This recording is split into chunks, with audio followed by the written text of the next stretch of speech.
Saturday some years ago, while visiting Toronto with my husband and mother-in-law, I saw a group of Orthodox Jews, 2 bearded men and roughly 12 boys of various ages, about a block away. They were dressed identically in white shirts and black pants, yarmulkes and payas, but no hats. As they approached, the patriarch looked from my Cuban husband to my Cuban mother-in-law and then said to me, "Good Shabbos." I nodded cordially. People outside the tribe often ask me if I'm Italian, Lebanese, Greek, Indian, but Jews always know otherwise. "Shabbat Shalom," the patriarch insisted, and I nodded again. It took me a block and a half to realize that he'd been waiting for me to say Shabbat Shalom back to him, and that I had been rude. I should say that what passes for a Sabbath statement among my lapsed Jewish relatives is more akin to, "Would you like some more mushu pork?" My parents, grandchildren of Jewish immigrants from all over Eastern and Central Europe, have always kept in touch with Jewish culture, ideas, history, and politics. They avoid Jewish observance almost religiously. I do the same.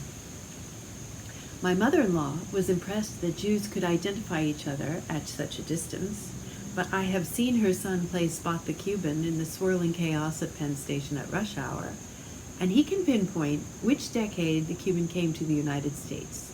He's always right. We know this because he goes right up to the Cuban to verify his intuition. Kind of like saying Shabbat Shalom, but everyone is so gregarious, it's astonishing that anyone makes their trains on time.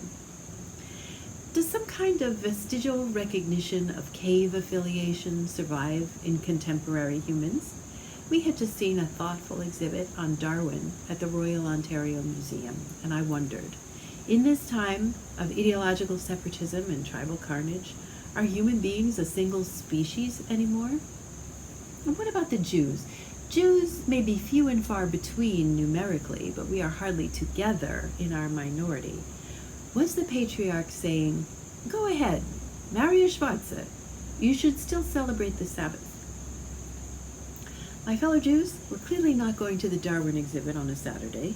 A pity, the patriarch might have noted that in evolutionary terms he had won. He'd been fruitful and multiplied in the way of good Jews and successful species.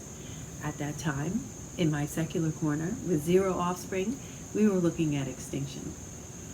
My husband and I have since become parents to one energetic, charming child that we're raising Jubin. Once, my then 6-year-old froze in his tracks as we crossed paths with 2 Hasidic men at Newark Airport.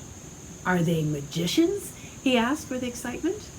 I realized that I've neglected his Jewish education.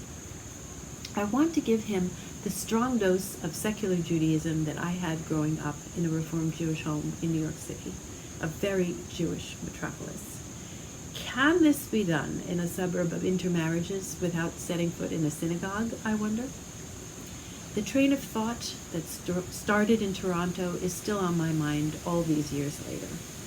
Are the Jews a single species with wide variations, Judaeus pius antiquus and Judea femina libera, for example?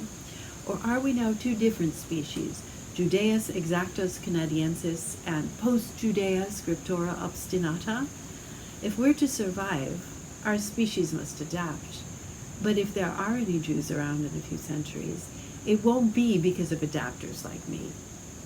I now realize that being recognizably Jewish to everyone, not just to other Jews, can be a dangerous thing, and a lonely one. Perhaps the patriarch's gesture was one of inclusion and adaptation, not ownership and disapproval. I should probably have taken a page from my extroverted Cuban husband and stopped to chat for a while.